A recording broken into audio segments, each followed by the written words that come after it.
ምናምን ማለት ጀመረች።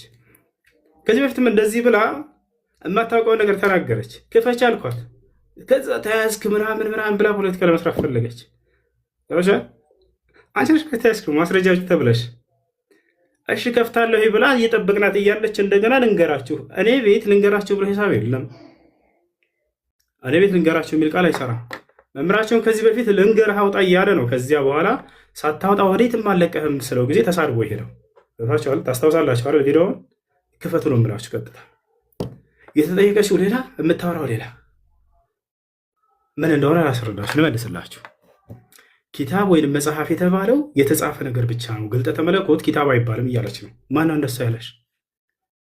የሚነገር ቃል ራሱ ግልጠተ መለኮት ኪታብ ተብሎ ይጠራል። የተጻፈውም ኪታብ ተብሎ ይጠራል። አይደለ? ኪታብ ተብሎ ይጠራል። ማስረጃ ማምጣት አትችልም፣ ግን ኮሜንት መጻፍ ትችላለህ። ትስቃለህ። ብትጠየቁ ክፈቱ ብትባሉ መክፈት የማትችሉትን ነገር በድፍረት አትናገሩ። ክርስቲያኖች ብዙ ጊዜ ነግራቸዋለሁ። በግምት ነው የምትናገሩት። ልክ ክፈቱ ስትባሉ አልከፍትም በቃ ተናግሬ ልሂድ። ለእኔ ጋር ቁጥር ተናግሮ መሄድ አይሰራም። ወዴትም መልሱን የማታገኙት ነገር ነው ያውጡ ምላችሁ ሲጀምር ከዛቸዋለ።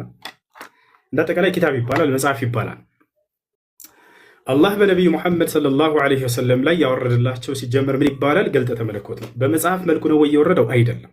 ያንን ግን ያወረደውን ግልጠተ መለኮት ምን ብሎ ይጠራዋል? አላህ ኪታብ ብሎ ይጠራዋል። የቱ ጋር ከተባለ ማስረጃ ቃለ ሱብሓነሁ ወተዓላ ኢና አንዘልና ዐለይከ ልኪታብ፣ እኔ በአንተ ላይ መጽሐፍን አወረድኩልህ ይላል። መጽሐፍ ብሎ የጠራው እዚህ ቦታ ላይ ምንድን ነው? የተጻፈውን መጽሐፍ እንትን ነው ተጽፎ የወረደውን ነው? አይደለም። ያወረደውን ግልጠተ መለኮት ምን አለው? መጽሐፍ ብሎ ጠራው። እሷ ደግሞ ምንድን ነው ያለችው? የሚወርደው ግልጠተ መለኮት መጽሐፍ ተብሎ አይጠራም፣ የተጻፈ መጽሐፍ ነው ያ ነው መጽሐፍ የሚባለው። ለማን ለምሳሌ አለች? ለሙሴ ተጽፎ የተሰጠው። አሁን ለሙሴ የተሰጠው መጽሐፍ ይባላል። የሚወረደውን ግልጠተ መለኮት መጽሐፍ ተብሎ ይጠራል። ማስረጃ ላሳያችሁ፣ ለሁለቱ ላሳያችሁ።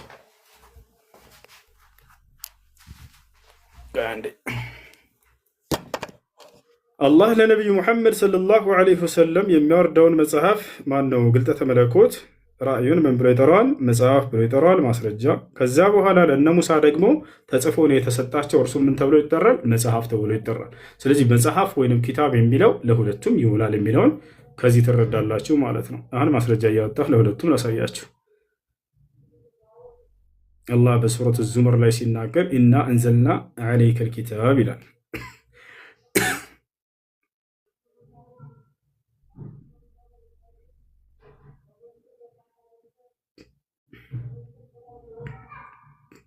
እሺ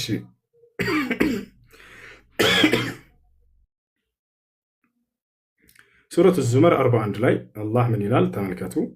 ይህ አሁን የምነግራችሁ የማስረጃ ማመጣላችሁ አላህ ወደ ነቢዩ ሰለላሁ ዐለይሂ ወሰለም ያወረደውን እየተናገረ ነው። እኔ ወደ አንተ ብሎ የሚናገረውን አላህ ወደ እርሳቸው ያወረደው መጽሐፍን ሳይሆን ግልጠተ መለኮትን ነው። ያ ማለት በቃል ደረጃ የሚነገር ራእይ ነው። አላህ ለጅብሪል ነገረው፣ ጅብሪል ለነቢ ሰለላሁ ዐለይሂ ወሰለም። ያ ምን ተብሎ ተጠርቷል?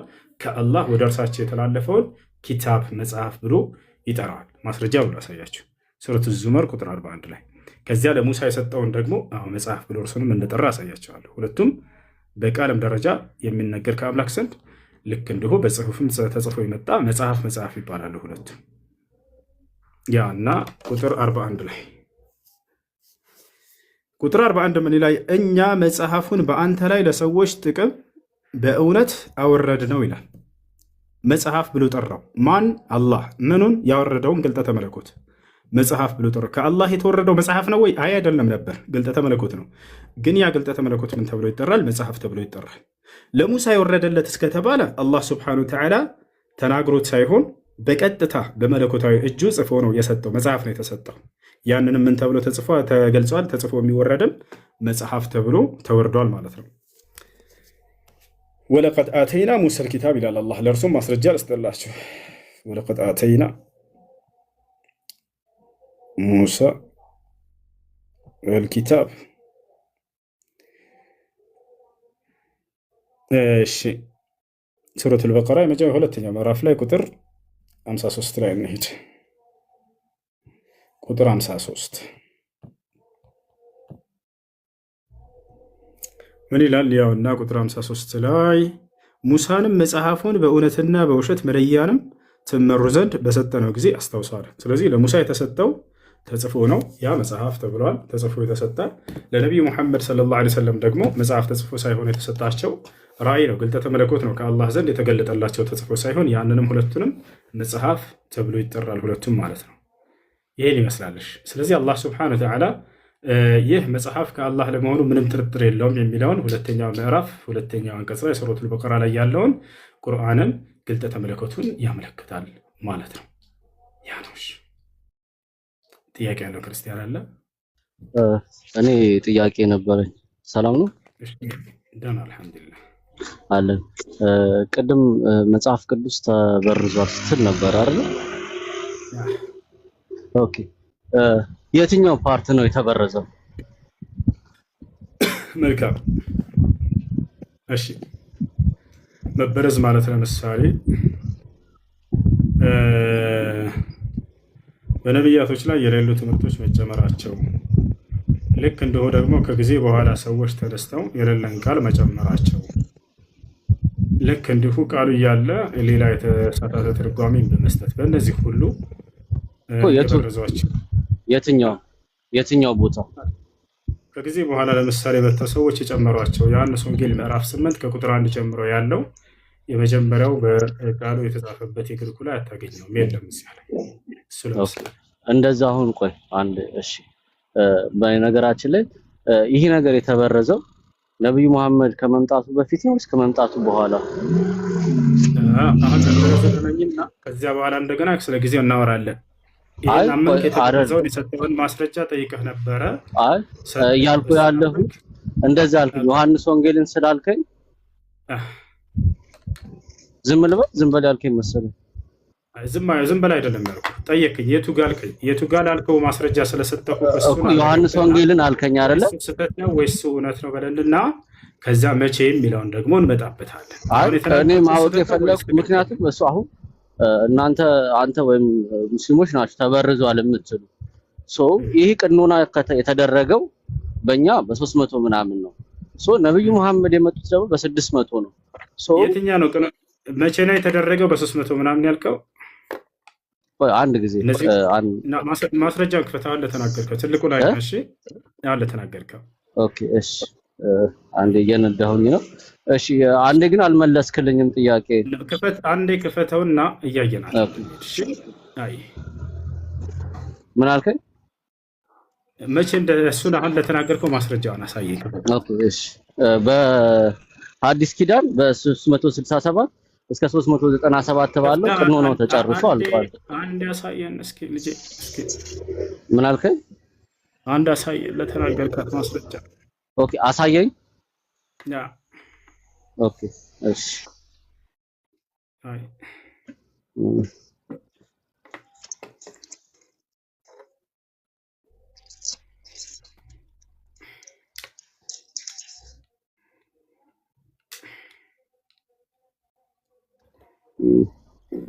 ቻት ጂፒቲ መጠቀም ይችላል ብዬ አምናለሁ። ቻት ጂፒቲ ምን ችግር አለው? አትቀበለው? ቻት ጂፒቲ ተጠቅመን ያሳየን ነው። ከመጽሐፍቶቻችሁ ማስረጃ እንድታሳየን እየጠበቅን ነበር። ኦኬ እናንተን እስልምናውን ነው ማመን ያለብኝ አንተ ያልከው? ና ማስረጃ አምጣ ከመጽሐፍቶችህ። መቼ ቀኖና እንደተደረገልህ ተናግረሃል። አሁን እንደሱ ብሎ ያጸደቁልህ ከእምነት መጽሐፍቶች ያለ ነገር ፕሊስ፣ አንድ ጊዜ መንገድ ላይ ነኝ የምታየኝ ከሆነ እየነዳሁ መጽሐፍቶች ሳይ ከእምነት መጽሐፍቶች መንገድ ላይ ነኝ። አንድ ጊዜ እሺ፣ አንድ የሚታረቅ ችግር የለውም። አየር ላይ ብትሆን ችግር የለውም። መንገድ ላይ መሆን ማስረጃው እንዳታወራ ያደርጋል። አንድ ጊዜ እሺ ፕሊስ፣ አንድ ጊዜ ያለ ነው አይደል? ከእምነት መጽሐፍቶች ማስረጃ እንድታመጣ ነው የፈለግነው። ኦኬ ኢንተርኔት ሐራም ነው አትቀበለው? ስለ ሐራምነትና ስለ ሐላልነት በኋላ እናወራለን። ከእምነት መጽሐፍቶች እሺ ይኸው ይታያል። ከእምነት መጽሐፍቶች ማስረጃ አለ ወይ? ይታያል። ዋሽተሃል በለኝ። እሺ አንድ ጊዜ ዋሽተሃል በለኝ። ማስረጃ ክፈትልኝ። እሺ ከእምነት መጽሐፍቶች ያወጣ የለኝም በልና ችግር የለም። ከዚያ በኋላ ወደ ቻት ጂፒቲ ተያው። የለኝም አለልህም አለኝ።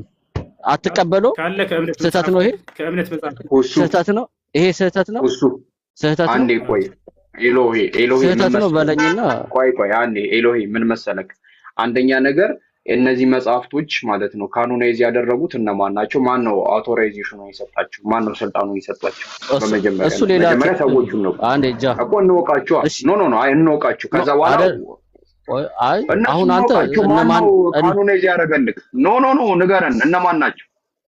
እነማን ነው ጥያቄ ወይስ ዓመተ ምህረቱን አልገባኝም። ኖ ዓመተ ምህረቱን አይደለም መደረጉን ማስረጃ እኔ ከሱ ጋር ላውራ አንዴ ፕሊስ።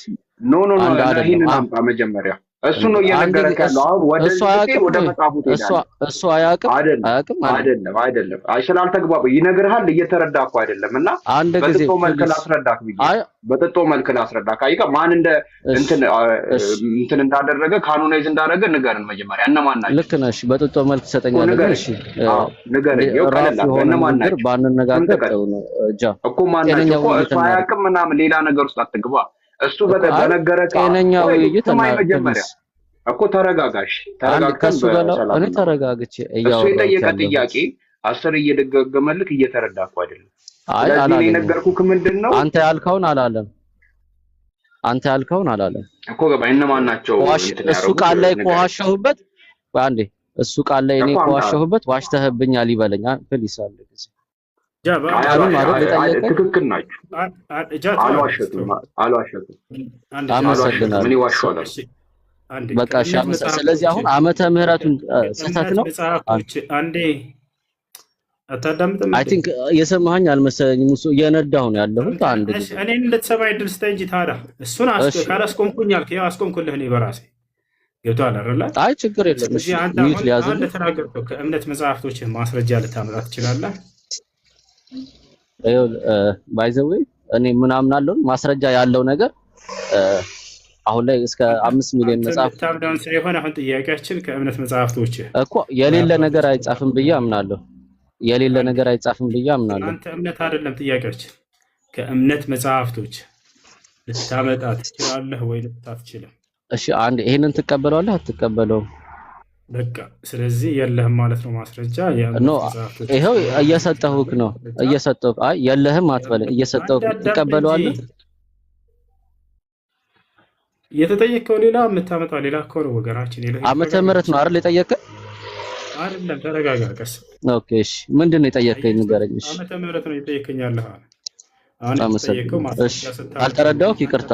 ዓመተ ምህረት አልጠየቅኩም። ምንድን ነው ፈጣሪ ወንድ ልጅ እኮ ነው። ረጋ በል እንጂ እንዴ የሚያበሳጭ ነገር አልታየኝም። እሺ ይቅርታ፣ ሂድ ቀጥልሽ። ስለዚህ አሁን ሰው ስለ እምነቱ ሊያስረዳ በፈለገ ጊዜ ከእምነት መጽሐፍቶቹ ማስረጃ ያመጣና ያን ያስረዳ። እሱ ነው። ኦኬ ገብቷል አይደል? እሺ። ስለዚህ ለዚያ ከእምነት መጽሐፍቶቹ ልታመጣ አልቻልክም። አንደኛ እሱ። ሁለተኛ አንድ የተረጋጋ እነዚህ መጽሐፍቶች በእጅህ ላይ ያሉት መጽሐፍቶች ኢየሱስ ክርስቶስ የጻፏቸው ናቸው ብለህ ነው የምታምነው አንተ? ምን አልከኝ? እነዚህ መጽሐፍቶች በእጅህ ላይ ያሉትን የጻፉት ነቢያቶች ወይንም ደግሞ ሐዋርያቶች ናቸው ብለህ ነው የምታምነው? በሚገባ። መጽሐፍ አስቴርን ማን ነው የጻፈው? ምን አልከኝ? መጽሐፍ አስቴርን ማን ነው የጻፈው? ለምሳሌ ኦኬ ሱረት አልበቀራ ማን ነው የጻፈው? መልስ እሱ ነው። አይ ንገረኛ፣ ኮምፓራቲቭ ስለሆነ ኢትስ ኦኬ። ንገረኝና ልንገርህ አንዴ። መጽሐፍ አስቴርን ቃል ተረጋጋ። ማን ነው የጻፈው? ሱረት አልበቀራ ማን ነው የጻፈው ነው መልሱ። እኔ ተረጋግቼ ነው እያወራሁ ያለሁት። ስለዚህ መጽሐፍ አስቴር ንገረኝና ወደ ሱረት አልበቀራ ወደ መጽሐፍ አስቴር ነው ላይ ነው ያለኸው ወይስ ቅኑና የተደረገበትን ዓመተ ምህረትና የመበረዙ ላይ ነው? ይሄን ግልጽ አድርጉ።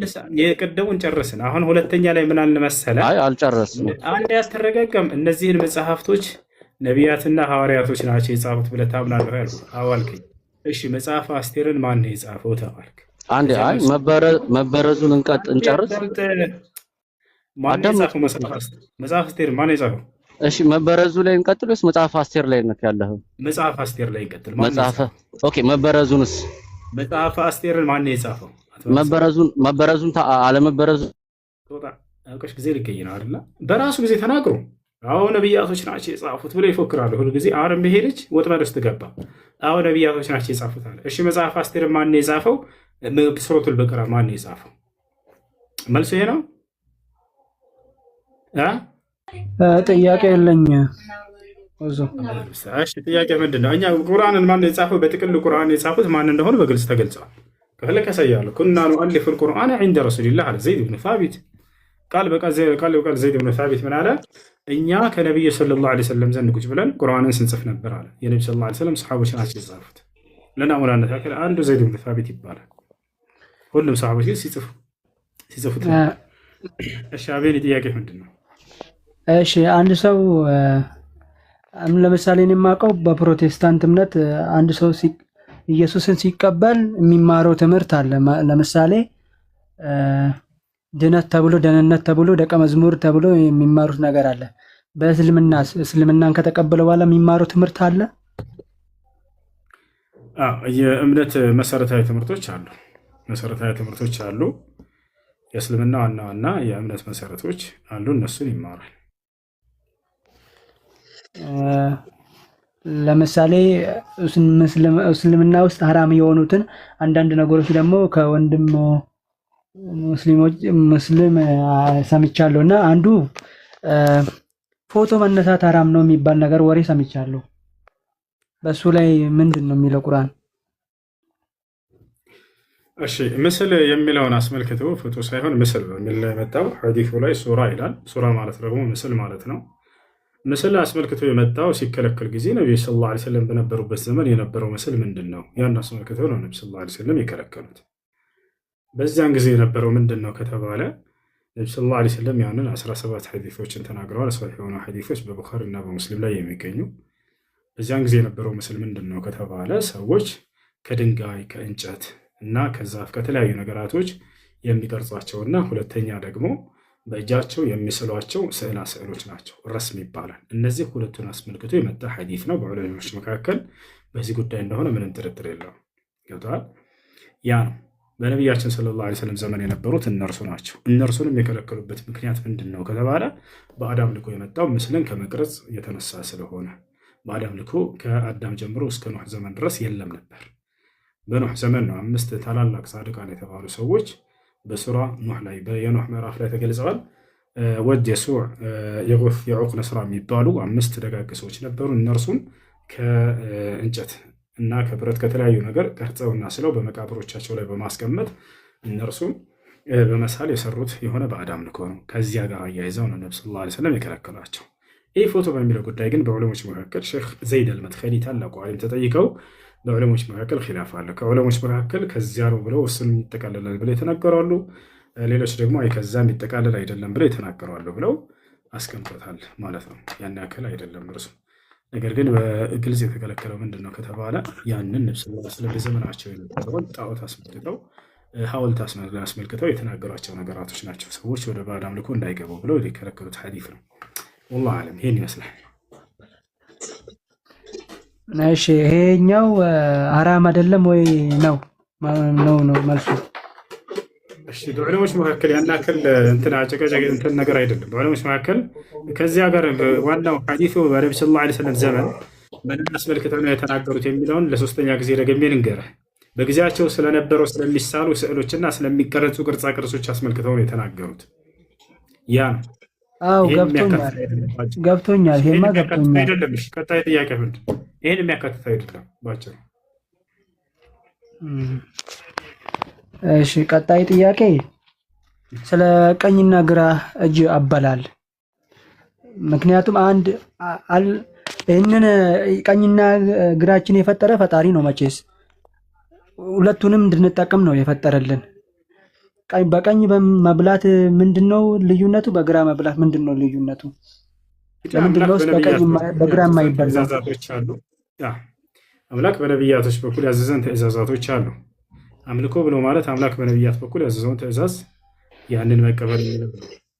እዚህ ቦታ ላይ ሰውየው በነብዩ ሰለላሁ ዐለይሂ ወሰለም ጊዜ መጣና እኔ በቀኝ መብላት አልችልም ታምሜያለሁኝ አላቸው። ነብዩ ሰለላሁ ዐለይሂ ወሰለም በግራህ ብላ ችግር የለውም ብላት። ስለዚህ ሰውየው በቀኝ ቢበላ መልካም ነው። ነገር ግን በግራው ስለበላ የሆነ ኃጢአተኛ የሚሆንበት ወይንም ወንጀል የሚጻፍበት ነገር አይደለም። ገብቶሃል አይደል? ከቻለ በቀኙ ይብላ፣ በቀኙ ይብላ ተብሏል። ነገር ግን ሰውየው ካልቻለስ የዛኔ እንደፈለገ ከፈለገ በግራው መብላት ይችላል። ከቻለስ መብላት በቀኝ መብላት እየቻለ በግራ ቢበላስ? አይቻልም። ነቢዩ ሰለላሁ ዐለይሂ ወሰለም በቀኛችሁ ብሉ ብለው ስለተናገሩ እንዲህ አይነት ትእዛዛቶችን መጽሐፍ ቅዱስ ላይ እያነሳን ኢየሱስ ለምን እንዲህ አለ፣ እግዚአብሔር ለምን እንዲህ አለ፣ ይህ አምላክ የፈለገውና ያዘዘው የሆነ ነገራቶች አሉ በመጽሐፍቶች ላይ። እነዚያ ትእዛዛቶች መጠበቅ አለባቸው። እነዚያ ትእዛዛቶች መጠበቅ አለባቸው። ያ ነው። ከዚያ መካከል ነቢ ሰለላሁ ዐለይሂ ወሰለም ኩል ቢየሚኒክ አሉ፣ በቀኝ እጅህ ብላ አሉ። ያ ነው። በግራ እጁ ቢበላ እንደ ወንጀለኛ ይቆጠራል ወይ? አይቆጠርም። ከፈለክ መብላት ትችላለህ። ነገር ግን በላጩ በቀኝ እጅ መብላት ነው። ቢበላ ችግር የለም፣ ግን በላጩ በቀኝ እጅ መብላት ነው። መጽሐፍ ቅዱስ ላይ ለምሳሌ እርሾ አትብሉ ይላል እግዚአብሔር። እርሾ ያለበትን እንጀራ አትብሉ ይላል። ምን ትላለህ? ዛሬ ግን እናንተ እንበላለን። እሱ በአዲስ ኪዳን ያለውን ነገር ነው የሚጠቁመው። የሚጠቁመውም ደግሞ ክፋትን በውስጣቸው አይኑር የማለት የሚጠቁም ነው። ጥቆማ ነው እሱ። ጥቆማ የሚል ነገር የለም። እርሾ ያለበትን እንጀራ አትብሉ ነው የሚለው ቃል በቃል። አዎ እሱ ነው እንደዛ። በአዲስ ኪዳን ግን ሲፈታ በመንፈስ ቅዱስ የሚመሩ ሰዎች ሲያስተምሩ ያሉት እርሾ የሚባል እርሾ ያለበትን እንትን እንዳትበሉ የተባለበት ስለሚረክሱ ነው። ያኔ የሞት መልአክ እንትን እንዳይላቸው ነው። በዛም ያልፍ የሞት መልአክ እንደዛ የሚል የለም። የሚበሉ ነው። ለምሳሌ በስጋ ገበያ ላይ የሚገኙ ማናቸውንም ስጋ ሳትመረምሩ ብሉ ይላል ጳውሎስ። ትበላለህ?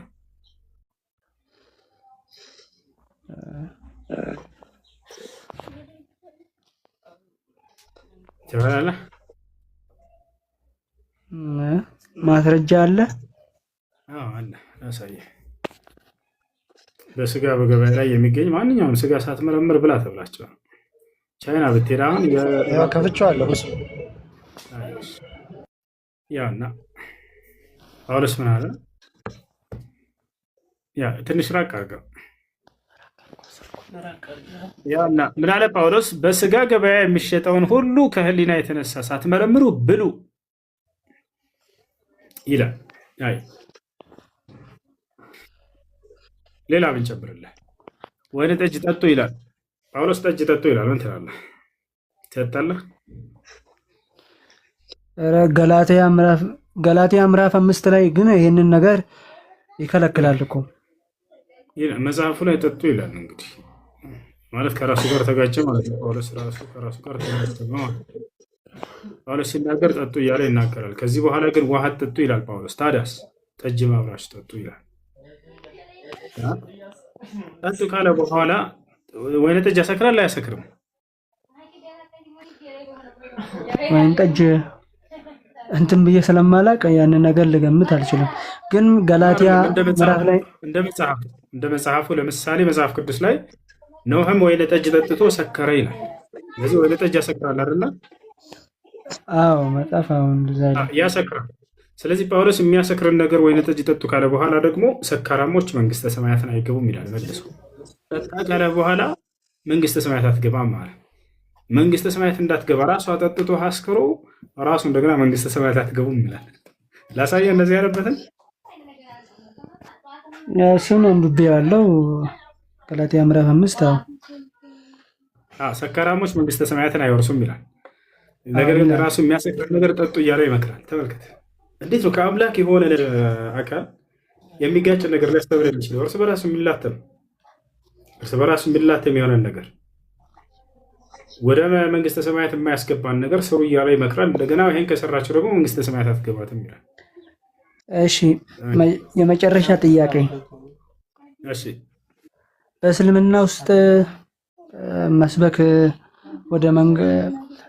ይቻላል ማለት ለሌሎችም እንዲሰሙ ማድረግ ይቻላል መንገድ ላይ ምናምን? በልጉ ዐኒ ወለው አያ አሉ ነቢ ሰለላሁ ዐለይሂ ወሰለም። ከእኔ የሰማችሁትን ለሌሎች አድርሱ አንዲትም አንቀጽ ብትሆንም እንኳን አሉ። ነضረ አላሁ እምረአን ሰሚዐ መቃለቲ ፈወዓሃ ፈበለገሃ አሉ ነቢ ሰለላሁ ዐለይሂ ወሰለም። የእኔን ቃል ሰምቶ በአይምሮ ሸምድዶ ለሌላ ሰው ያደረሰን ሰው አላህ ፊቱን ያብራለት አሉ። ያ ሰላም! ጭራሽ ጸሎት ዱዓ አድርገውለታል። ኡድዑ ኢላ ሰቢል ረቢክ ይላል አላህ። ወደ እኔ ወደ ጌታህ መንገድ ሰዎችን ሁሉ ተጣራ ይላል። ያ ሰላም!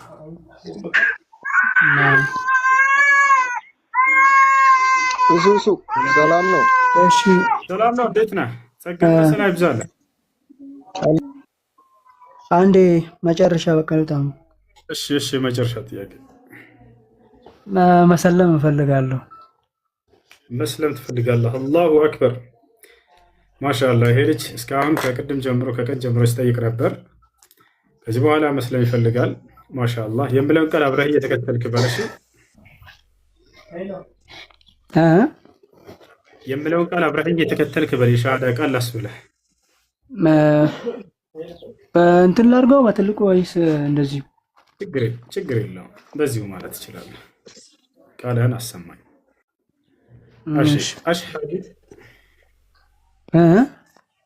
አሽሀዱ አላ ኢላሃ ኢለላህ ወአሽሀዱ አነ ሙሐመደን ረሱሉላህ።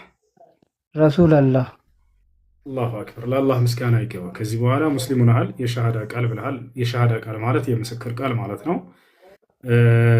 አሁን ያልከው የምስክር ቃል አሽሀዱ አን ላ ኢላሃ ኢለላህ ወአሽሀዱ አነ ሙሐመድን ረሱሉላህ የሚል ነው። ማንኛውም ሰው ወደ እስልምና ሃይማኖት ሲገባ ጊዜ የሚሰጠው የምስክር ቃል ነው። ትርጉሙ እነሆ ከአላህ በስተቀር በእውነት የሚመለክ ሌላ አምላክ የለም ብዬ መሰክራለሁ፣ ሙሐመድም የአላህ መልእክተኛና ነቢይ ናቸው ብዬ መሰክራለሁ ማለት ነው። በየትኛውም ዘመን በነቢያቶች ጊዜ ሰዎች ወደ እስልምና ሲገቡ የሚሰጡት የመጀመሪያው ምስክር ቃል ይሄ ነው። የትእዛዛት ሁሉ ፊተኛና መጀመሪያ የሆነውን አንድና ብቸኛ የሆነውን አምላክ ማመንና ከእርሱ ውጭ ሌላ አምላክ የለም ብሎ መመስከር ነው። ከዚያም በዘመኑ ያለውን ነቢይ መልእክተኛ እንደ ነቢይ ይመሰክራሉ፣ ይቀበላሉ። ያ ለምሳሌ ሐዋርያቶች እንዴት ወደ ኢስላም እንደገባ አላህ ሲነግረን በሱረቱል ማኢዳ ምዕራፍ 5 ቁጥር 111 ላይ ምን ይላል? ወኢዝ አውሐይቱ ኢለል ሐዋርይን አን አሚኑ ቢ ወቢረሱሊ ቃሉ አመና ወሽሀድ ቢአንና ሙስሊሙን ይላል። ወደ ሐዋርያቶችም የትእዛዝ ቃሌን ባስተላለፍኩ ጊዜ አስታውስ፣ እናንተ ሐዋርያቶች ሆይ አላቸው አላህ፣ በእኔ በአምላካችሁ በአላህ እመኑ፣ በላኩላችሁም መልእክተኛ እመኑ አልኳቸው አለ። ሐዋርያቶችም እነሆ አምነናል አሉ። እነሆ በአላህ አምላክነት አምነናል፣ በመሲሁ መልእክተኛነት ደግሞ አምነናል አሉ። ከዚያስ በኋላ ምን አሉ? ቢአንና ሙስሊሙን አሉ፣ እኛ ሙስሊሞች መሆናችንን መስክርልን አሉ። የትክክለኛ ሙስሊምነታቸው ማስመስከሪያ ወደ ሙስሊምነት መግቢያ ማስመስከሪያ ቃላቸው ምንድነው? የሻሃዳ ቃል ነበር። በአላህ አምነናል፣ በተላከው መልእክተኛም በመሲሁ አምነናል አሉ። በዚህ ዘመን ደግሞ ሰዎች በነቢ ሰለላሁ ዐለይሂ ወሰለም ዘመን በአላህ አምነናል፣ በተላከው መልእክተኛ በነቢ ሰለላሁ ዐለይሂ ወሰለም መልእክተኛነት አምነናል ብለው ወደ ኢስላም ይቀላቀላሉ። ስለዚህ በየዘመናቱ የሻሃዳ ቃል ነበር። በአላህ አምላክነት ይመሰክራሉ።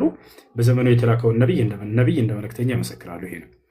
ሌላኛው ነገር አንድ ሰው እስልምናን በመቀበሉ ምን ያገኛል?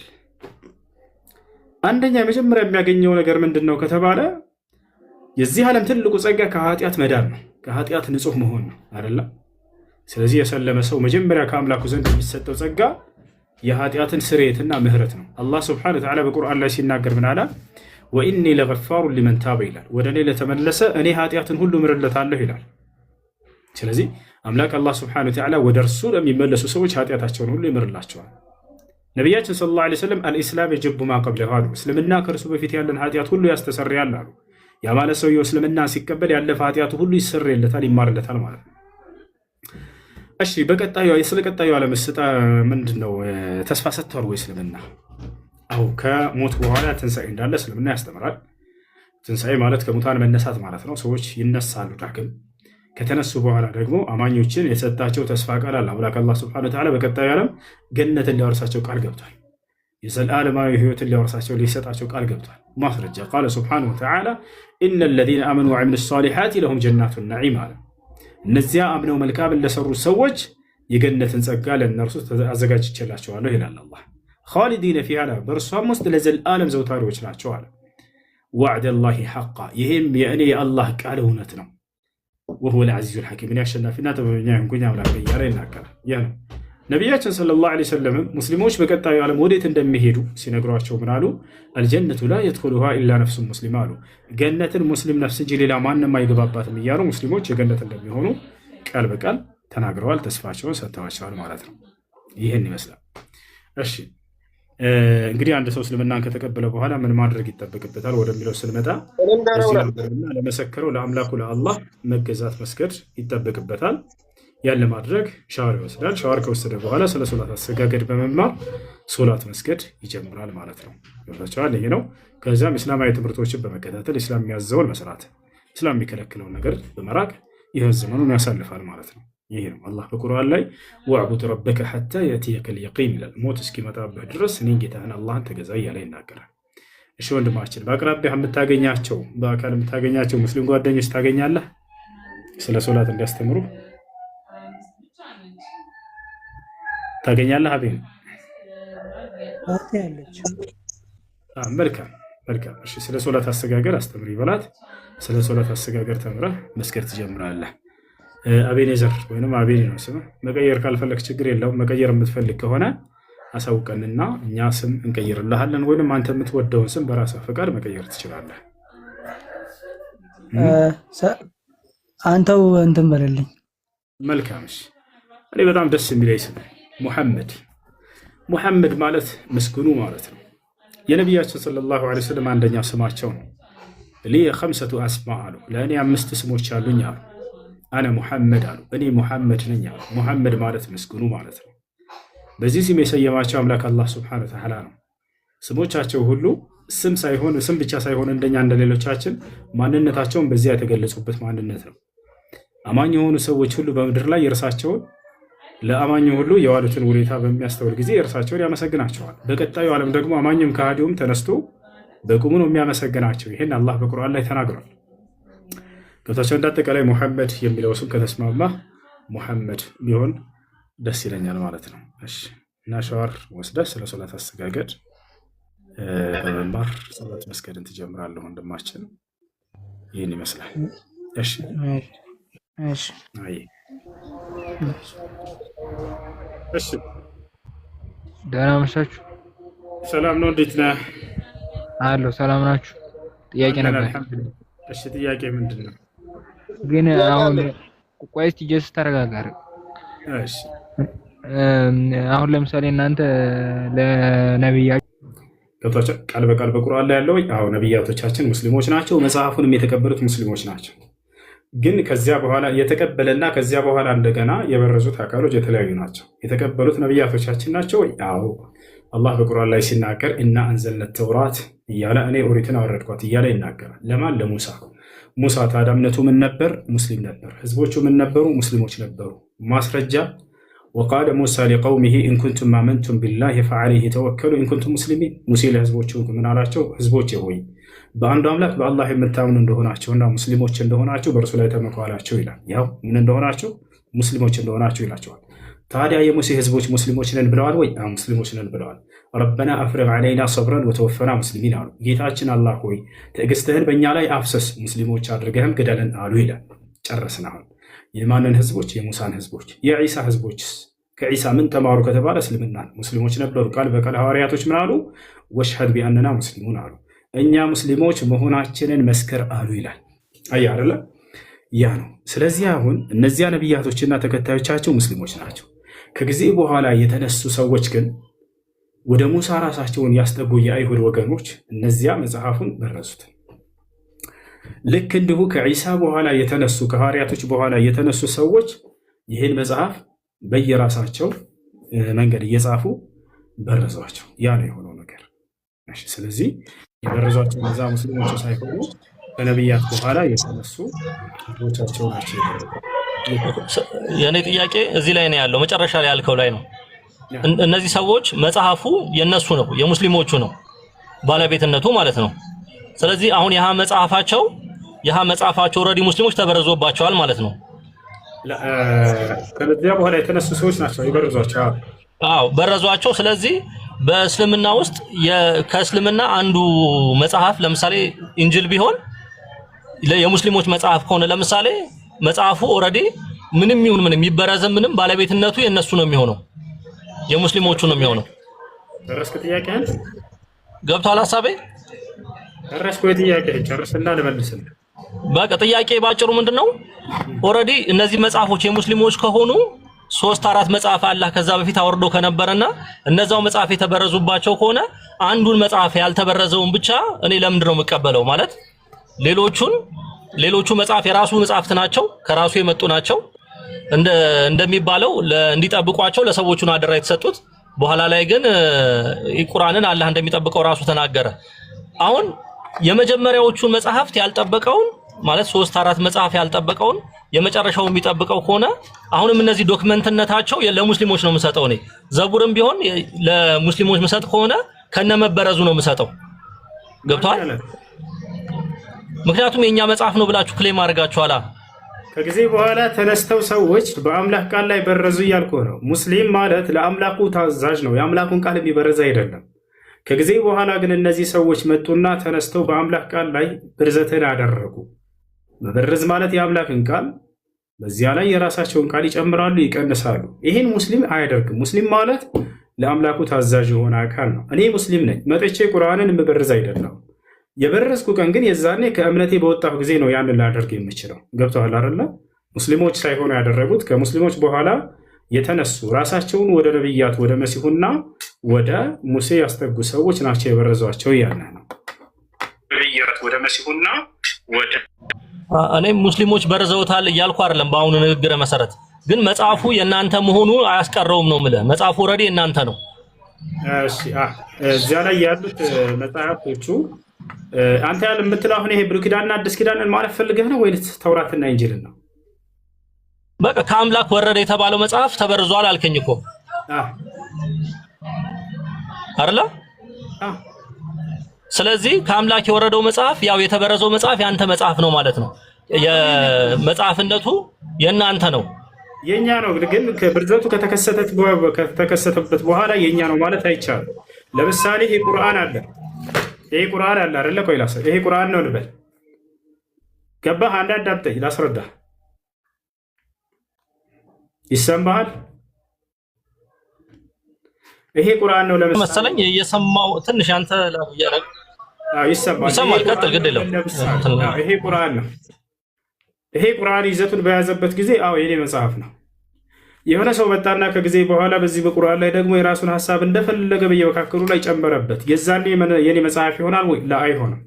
የሰዎች መጽሐፍ ይሆናል። የዛኔ የሰዎች ብርዘት ስለገባበት። በውስጡ ግን የቁርአን ቅሪት ወይንም ደግሞ መለኮታዊ ቅሪቶች አሉ ወይ? አለ እንላለን። ገብቶሃል አይደለ? ያ ነው። ነገር ግን ያ መጽሐፍ ከዚያ በኋላ የሰዎች እጅ ከገባበት በኋላ የሙስሊሞች መጽሐፍ ሊባል አይችልም። በፍጹም የሙስሊሞች መጽሐፍ አይባልም። ግን በውስጡ ላይ የሙስሊሞች እምነት ያለበት ቅሪቶች አሉ ወይ በውስጡ ከተባለ አለ ይባላል። ያ ሁሱ ግን አሁን ያነሳው ለምሳሌ አሁን ያነሳው መጽሐፍ ቁርአን ነው አልከኝ። ትክክለኛ ያልተበረዘው ማለት ነው። መጽሐፍነቱም ያንተ የሆነ ነገር ስለጨመረበት ያንተ መሆኑን አያስቀረው። መጽሐፍ ኦልሬዲ ያንተ ነው። ለምን ያንተ ነው? ግን ያንተ መጽሐፍ ሙሉ መጽሐፉ ቢኖር ነው። ይኸውልህ መቅደስ ነው ፈጣሪ ሙሉ ቃሉ ሳይበረዝ ሙሉ በሙሉ የኔ ቁርአኑ ራሱ ቢሆን የኔ መጽሐፍ ነው አልኩ። የሰው እጅ ከገባበት በኋላ ግን የኔ ነው የሚለውን ነገር የእንትን ይለዋል፣ ይሰርዘዋል። ምክንያቱም የሰው እጅ ስለገባበት። ግን የሚባለው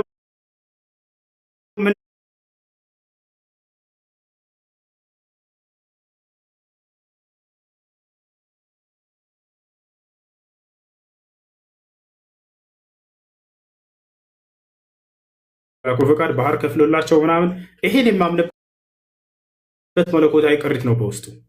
ከዚያ በኋላ ግን ሃሮን መጣና ለእስራኤላውያኖች የወይፈን ጥጃ ጣዖትን ከወርቅና ከብር አቅልጦ ሰራላቸው። ከዛም ይሄ ነው አምላካቸው አለው የሚለው ኦሪት ዘጸአት ላይ ይሄ አምላክ ቃል ነው? ላ አይደለም።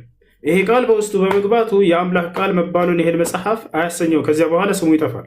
የአምላክ ቃል ሊባል አይችልም። በውስጡ ግን የአምላክ ቅሪቶች መለኮታዊ ቅሪቶች አሉ የሚለው ቃል ትክክል ነው።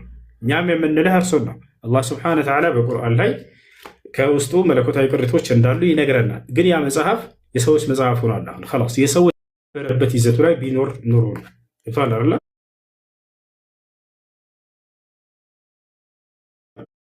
በቃ ሰላሙን ሌላ ጊዜ እግዚአብሔር ከፈቀደ እናወራለን።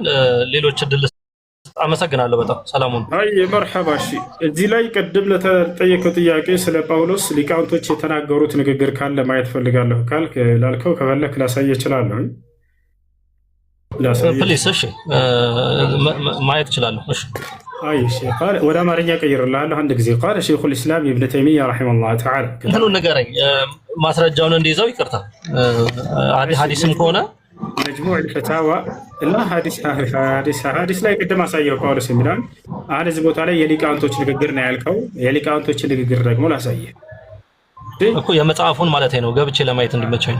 እሺ መጅሙዕ አልፈታዋ ይባላል የኢብኑ ተይሚያ መጽሐፍ ነው። መጅሙዕ አልፈታዋ 28ኛው ሙጀለድ ቁጥር 483 ላይ ምን ይላል? አንድ ሜት አድርገው ልጨርስልህ ስለ ጳውሎስ ምን እንዳሉ وقد ذكر أهل العلم يوقت بالبيتوش بأرقدم موستوا على أن مبدأ الرفض إنما كان من الزنديق عبد الله بن سبأ فإنه أظهر الإسلام وأبطن اليهودية وطلب أن يفسد الإسلام كما فعل بولس النصراني الذي كان يهوديا في إفساد دين النصارى. እንግዲህ ጳውሎስ እዚህ ቦታ ላይ መጀመሪያው አይሁድ ነበር እያለ የታላቅ ሊቅ ተናገረ። ይሄ የሚታወቅ ነው፣ አንተ የምታምነው ነገር ነው። ከዚያ በኋላ እንደገና በመካከላቸው በመሲሁ ተከታዮች መካከል ገብቶ ይህን ክርስትና የሚባለውን ነገር እርሱ በመካከላቸው ገብቶ ጥፋት እንዳጠፋባቸው ይሄ ታላቅ ሊቅ ይናገራሉ። ስለ ጳውሎስ ያላቸውን አመለካከት ሊቃውንቶቻቸውን ያልከው ሸይኹል ኢስላም መጅሙዕ አልፈታዋ መጽሐፋቸው ላይ 28ኛው መጽሐፍ ቁጥር 483 ላይ ታገኛለህ። ይሄ ነው። ይቅርታና ከሙራዴ በፊት ኮት አድርገዋል እነሱ። ይሄንን ሶርስ ኬት ነው ማለት አሁን ይሄንን ሲናገሩ ከቁርአን ነው ከምንድን ነው ያገኙት? ምንጩን እንትኑን ያገኙበትን ነገር ተናግሯል። ከምንድን ነው? ይህ የመጀመሪያ ጥያቄ ምን ነበር? ከሊቃውንቶቻቸው መካከል ስለ ጳውሎስ የተናገረ ነበር ያልከው አይደለ? አዎ እኮ ማለት እንትኑን ለማወቅ ፈልጌ ነው። ካለ ድንገት ከሌለ ምንም ችግር የለም። ካለ ግን ምናልባት እነሱ ይህንን ነገር ሲናገሩ ከምን መጽሐፍት ወይ ከሆነ ነገር እንደተነሱ ያስቀሙበት የሆነ ነገር አለ። እንደገና ደግሞ ጥያቄህን እየቀያየርክ የመጣ ነው። ችግር የለውም። እሺ ይሄንማ ተቀበልኩኝ እኮ ይዣለሁ። እንትኑ ይሄን ማንነትን ራስን በመጽሐፍ ላይ የምታገኘው ነገር ነው። ከዚያ ነው እርሱ እየተናገረ ያለው። መጽሐፋችሁን በደንብ ያነብ የነበረ ሊቅ ነው፣ የታላቅ ሊቅ። እርሱ ምን አለ? ጳውሎስ ስለ እሱ ሲናገር ስለ ጳውሎስ እርሱ አይሁድ ነበር አለ። ይሄ መጽሐፍህ ላይ ያለ ነገር ነው። ከየት እንደመጣ ይታወቃል። ይህን ተሳስቷል ወይስ ትክክል ነው? አንድ ያረጋግጠው። ጳውሎስ አይሁድ ነበር አይደለ? ጳውሎስ አይሁድ ነበር። አይሁድ ነበር። ከዚያ በኋላ ምን አለ? እኔ ክርስቲያን ነኝ ብሎ በክርስቲያኖች መካከል ገባ አይደለ? ይህም ትክክል ነው። ይህም ትክክል ነው። ልክ ነው። ልክ ነው። ክርስትናን ተቀበለ።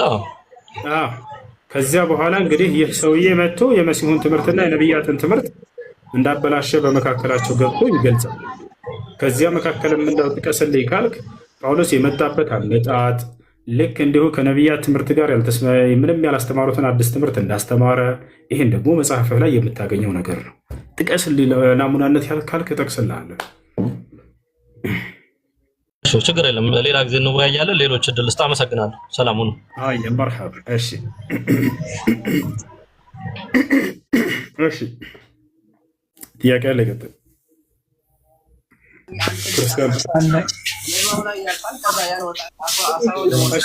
አንዴ ዘተዋህዶ ይቀጥልና ትቀጥላለህ። ሀቢቢ ከይቅርታ ጋር እድል እንስጣቸው። ዘተዋህዶ ጥያቄ አለ? ይቅርታ በማል ከገባው ይቅርታ፣ በእንተና በመግዲ በልጁ መካከል ከገባው ይቅርታ መጀመሪያ። ሁለተኛ ነገር ደግሞ ትንሽ የሆነች መስመር በተነጋገኑ ቅድም በጠየቀኝ ነገር ያለውን አንክሮ ለመስጠት ያህል ነው። ነቢያቶች የአይን ምስክሮች ናቸው እኛ ስንል ምን ለማለት ነው ብለን ስናስብ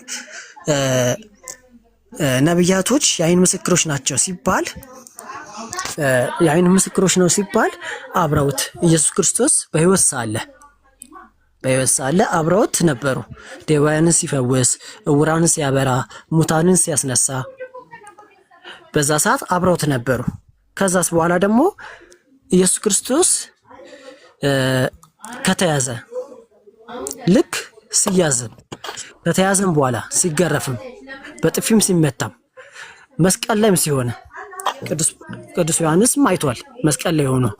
ከዛ በኋላ ሲነሳ ደግሞ ሲነሳ ልክ ሲነሳ በዛ ሰዓቱ ግን በሰዓቱ ቅድም የሚመለስኩልህ ነገር አለ። በሰዓቱ ከተነሳ በኋላ ነው ያዩት። በሰዓቱ የተነሳ ያዩት የለም። የተጻፈም ነገር ስለሌለ የተጻፈ ነገር ስለሌለ የተጻፈውን ነገር እንዲህ ነው ብለን አንናገርም። ምክንያቱም የተጻፈውን ነው የምናየው። ሁለተኛ ከተነሳ በኋላ ደግሞ አይተውታል፣ ሲያርግም አይተውታል፣ አብሯቸው ነበር። ይሄንን ለማለት ነው። ቀጣይ ደግሞ ዩቲን እስቲ ሚውት ካስከፈትከትልኝ ከዛ በኋላ ከአንተ ጋር ደግሞ ከይቅርታ ጋር እስላማዊ ትውፊት ላይ ማውራት እንችላለን። ይቻላል። ግን አሁን ሲነሳ ኢየሱስ ክርስቶስ ካላዩት እኮ ክርስትና ወደቀ ማለት ነው። ምክንያቱም ጳውሎስ ሲናገር ምን አለ መሰለህ? የተጻፈውን ነው ያልኩት። በጳውሎስ ትምህርት መሰረት ክርስትና ይወድቃል። በአሁኑ ምስክርህ እንዴት ከተባለ ጳውሎስ ሲናገር ምን አለ? ኢየሱስ ክርስቶስ ግን ከሙታን ካልተነሳ ክርስትናችን ውሸት ነው፣ ስብከታችን ከንቱ ነው አለ። ታዲያ የክርስትናን እውነተኝነት ለማረጋገጥ ጳውሎስ ያስቀመጠው ምንድን ነው? ትልቁ መስፈርት፣ ትልቁ መሰረት የክርስቶስን ትንሣኤ ነው። እናንተ ደግሞ የአይን ምስክሮች አሉ። በዚህ ሁሉ የአይን ምስክር ካልሆነ በስተቀር አይጸናም ትሉናላችሁ። እንደሱ ከሆነ ክርስቶስ ከሙታን ሲነሳ ያየው አንድ የሐዋርያ ምስክር የለም። ስለዚህ ክርስትና በአይን ምስክሮች ላይ የቆመ አይደለም፣ ውሸት ነው ይሄ ነገር ማለት ነው። ገብቶሃል?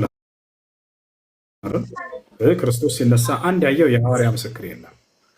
ስለዚህ ክርስትና ውሸት ነው ስላረጋገጡ እናመሰግናለን። ሀዩቲ ታወሪዋለሽ፣ ይመችሻል። ይሄ ማለት እኮ መን ይፍተራ ዐለላሂ ከዚባ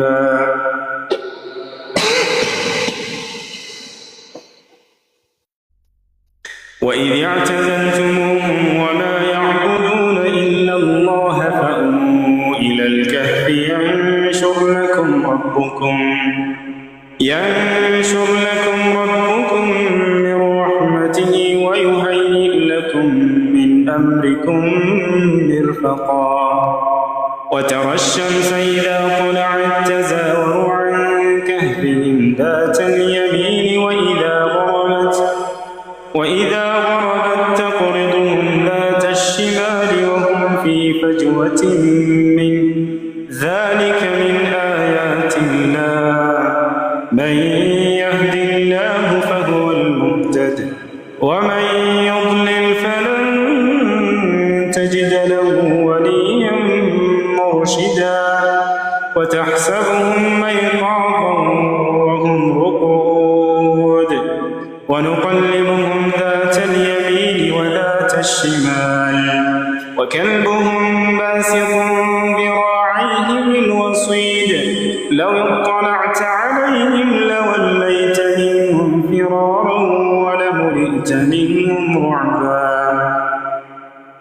وكذلك بعثناهم ليتساءلوا بينهم قال قائل منهم كم لبثتم قالوا لبثنا يوما أو بعض يوم قالوا ربكم أعلم بما لبثتم فابعثوا أحدكم بورقكم هذه إلى المدينة فلينظر أيها أزكى طعاما فليأتكم برزق منه وليتلطف ولا يشعرن بكم أحدا إنهم إن يظهروا عليكم يرجموكم أو يعيدوكم في ملتهم ولن تفلحوا إذا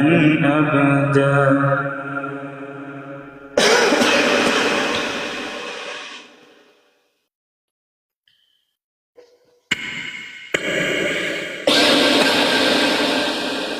وكذلك أعثرنا عليهم ليعلموا أن وعد الله حق وأن الساعة لا ريب فيها إذ يتنازعون بينهم أمرهم فقالوا بنوا عليهم بنيانا ربهم أعلم بهم قال الذين غلبوا على أمرهم لنتخذن عليهم مسجدا سيقولون ثلاثة رابعهم كلبهم ويقولون خمسة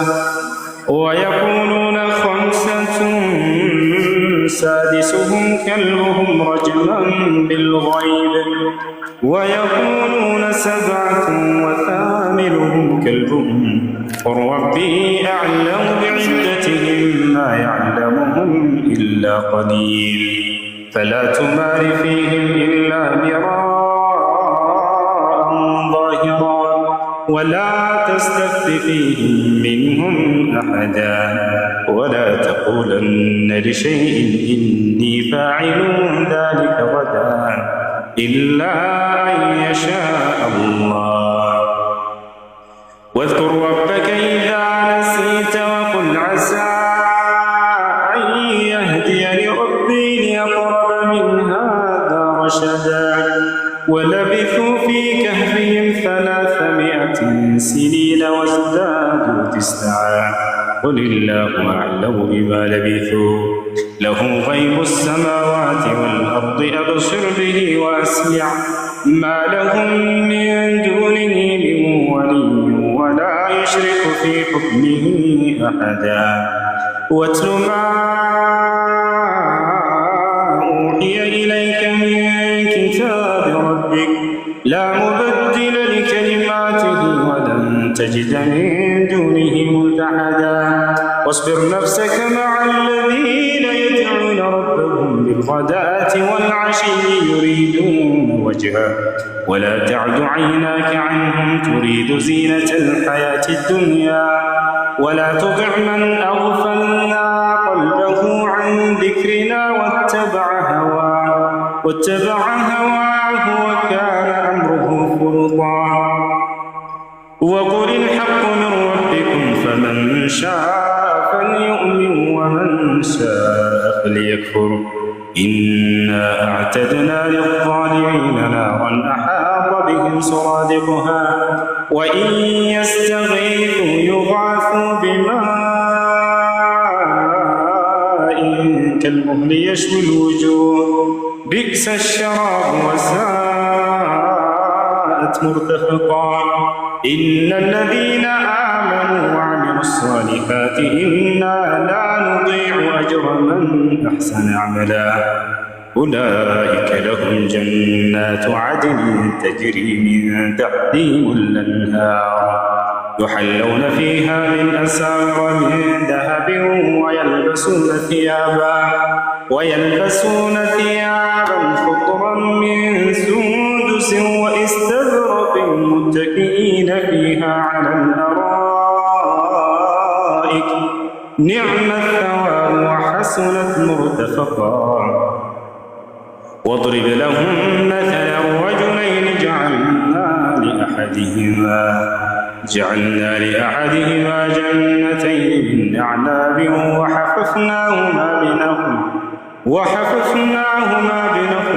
وجعلنا بينهما زرعا كلتا الجنتين آتت أكلها ولم تظلم منه شيئا وفجرنا خلالهما نهرا وكان له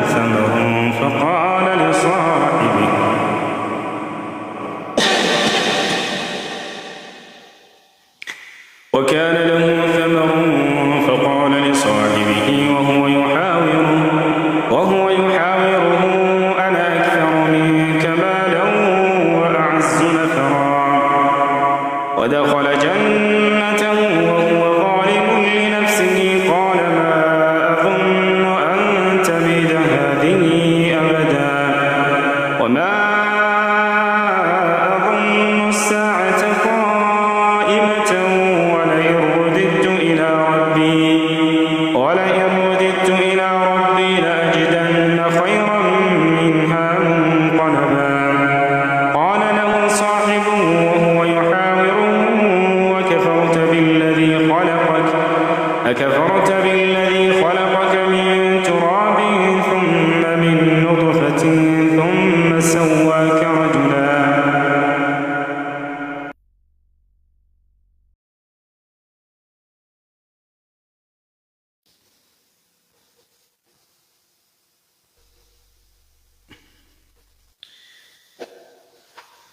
لكنه الله ربي ولا أشرك بربي أحدا ولولا إذ دخلت جنتك قلت ما شاء الله لا قوة إلا بالله إن ترني أنا أقل منك مالا وولدا فعسى ربي أن يؤتيني خيرا من جنتك ويرسل عليها حسبانا من السماء فتصبح صعيدا زلقا أو يصبح ماؤها غورا فلن تستطيع له طلبا وأحيط بثمره فأصبح يقلب كفيه على ما أنفق فيها وهي خاوية على عروشها ويقول يا ليتني لم أشرك بربي أحدا ولم تكن له فئة ينصرونه من دون الله وما كان منتصرا هنالك الولاية لله الحق هو خير ثوابا وخير عقبا واضرب لهم مثل الحياة الدنيا كماء أنزلناه من السماء فاختلط به نبات الأرض فأصبح هشيما تذروه الرياح وكان الله على كل شيء مقتدرا المال والبنون زينة الحياة الدنيا والباقيات الصالحات خير عند ربك ثوابا وخير أملا ويوم نسير الجبال وترى الأرض بارزة وحشرناهم فلم نغادر منهم أحدا وعرضوا على ربك صفا لقد جئتمونا كما خلقناكم أول مرة بل زعمتم أن لن نجعل لكم موعدا ووضع الكتاب فترى المجرمين مشفقين مما فيه ويقولون يا ويلتنا ما لهذا الكتاب لا يغادر صغيرة ولا كبيرة إلا أحصاها ووجدوا ما عملوا حاضرا ولا يظلم ربك أحدا وإذ قلنا للملائكة اسجدوا لآدم فسجدوا إلا إبليس كان من الجن ففسق عن أمر ربه أفتتخذونه وذريته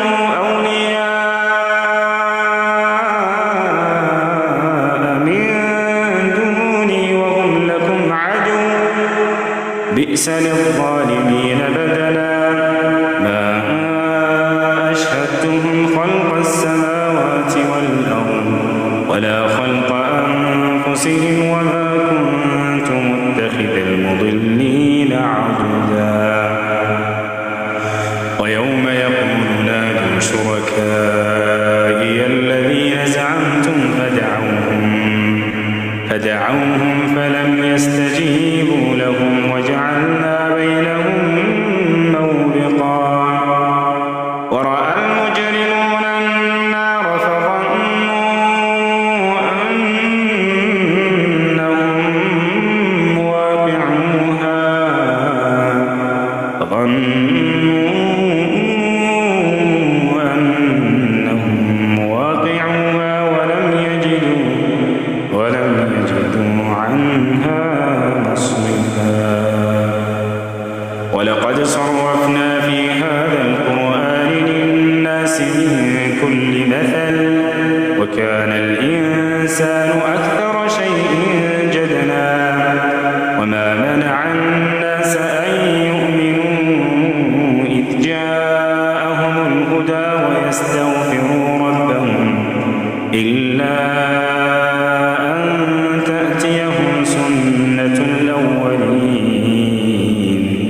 أو يأتيهم العذاب قبلا وما نرسل المرسلين إلا مبشرين ومنذرين ويجادل الذين كفروا بالباطل ليدحضوا به الحق واتخذوا آياتي وما أنذروا هزوا ومن أظلم ممن ذكر بآيات ربه فأعرض عنها ونسي ما قدمت يداه إنا جعلنا على قلوبهم أكنة أن يفقهوه وفي آذانهم وقرا وإن تدعهم إلى الهدى فلن يهتدوا إذا أبدا وربك الغفور ذو الرحمة لو يؤاخذهم بما كسبوا لعجل لهم العذاب بل لهم موعد لن يجدوا من دونه موئلا وتلك القرى أهلكناهم لما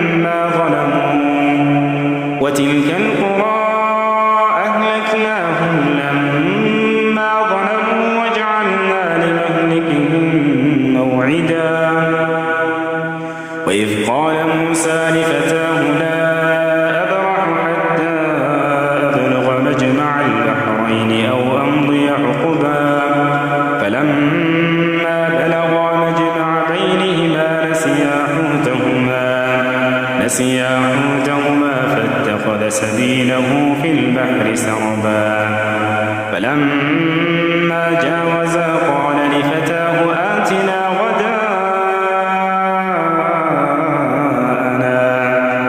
آتنا غداءنا لقد لقينا من سفرنا هذا نصبا قال أرأيت إذ أوينا إلى الصخرة فإني نسيت الحوت وما أنسانيه إلا الشيطان أن أذكره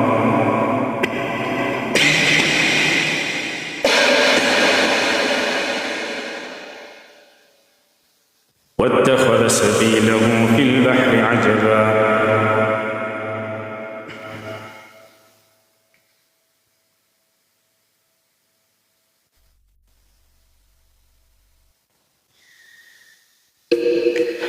قال ذلك ما كنا نبغي فارتدا على آثارهما قصصا فوجدا عبدا من عبادنا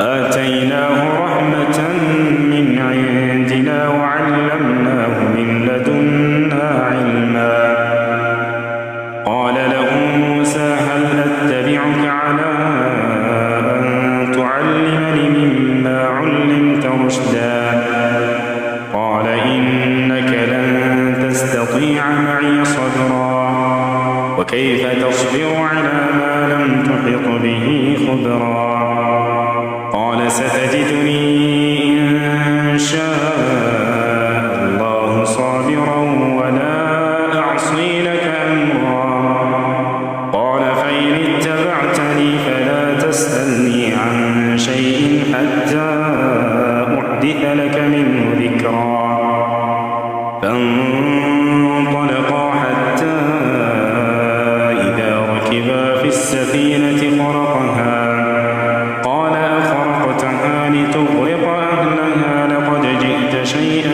إمرا قال ألم أقل إنك لن تستطيع معي صبرا قال لا تؤاخذني بما نسيت ولا ترهقني من أمري عسرا فانطلقا حتى إذا لقيا غلاما فقتله قال أقتلت نفسا زكية بغير نفس لقد جئت شيئا نكرا قال ألم أقل لك إنك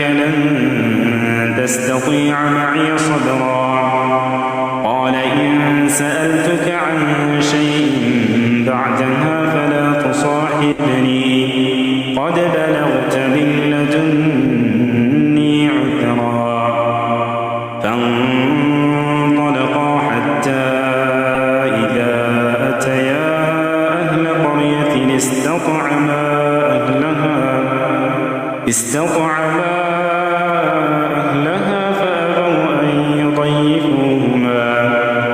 فأبوا أن يضيفوهما فوجدا فيها جدارا يريد أن ينقض فأقامه قال لو شئت لاتخذت عليه أجرا قال هذا فراق بيني وبينك سأنبئك بتأويل ما لم تستطع عليه صبرا أما السفينة فكانت لمساكين يعملون في البحر فأردت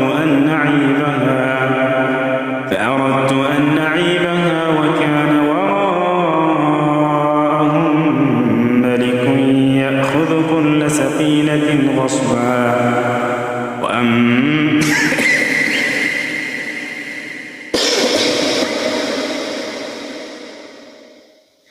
وأما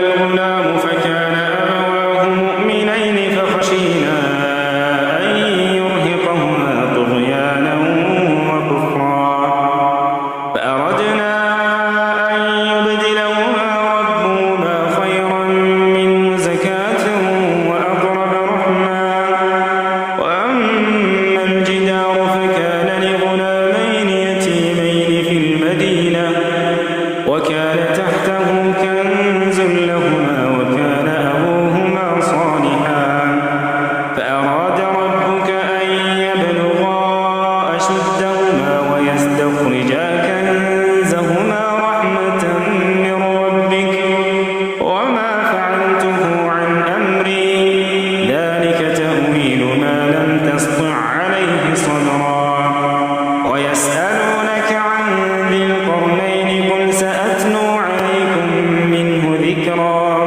إنا مكنا له في الأرض وآتيناه من كل شيء سببا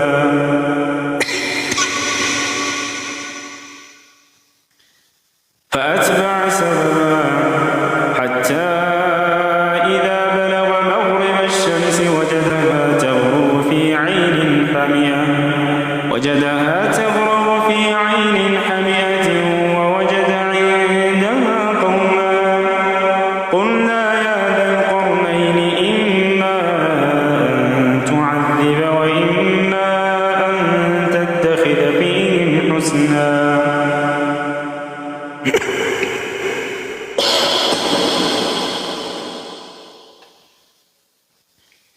قال أما من ظلم فسوف نعذبه ثم يرد إلى ربه فيعذبه عذابا نكرا وأما من آمن وعمل صالحا فله جزاء الحسنى وسنقول له من أمرنا يسرا ثم أتبع سببا حتى إذا بلغ مطلع الشمس وجدها تطلع على قوم لم نجعل لهم من دونها سترا كذلك وقد أحطنا بما لديه خبرا ثم أتبع سببا حتى إذا بلغ بين السدين وجد من دونهما قوما لا يكادون يفقهون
سمعا أفحسب الذين كفروا أن يتخذوا عبادي من دوني أولياء إنا أعتدنا جهنم للكافرين نزلا قل هل ننبئكم بالأخسرين أعمالا الذين ضل سعيهم في الحياة الدنيا وهم يحسبون أنهم يحسنون صنعا أولئك الذين كفروا بآيات ربهم ولقائه فحبطت أعمالهم فلا نقيم لهم يوم القيامة وزنا ذلك جزاؤهم جهنم بما كفروا واتخذوا آياتي ورسلي هزوا إن الذين آمنوا وعملوا الصالحات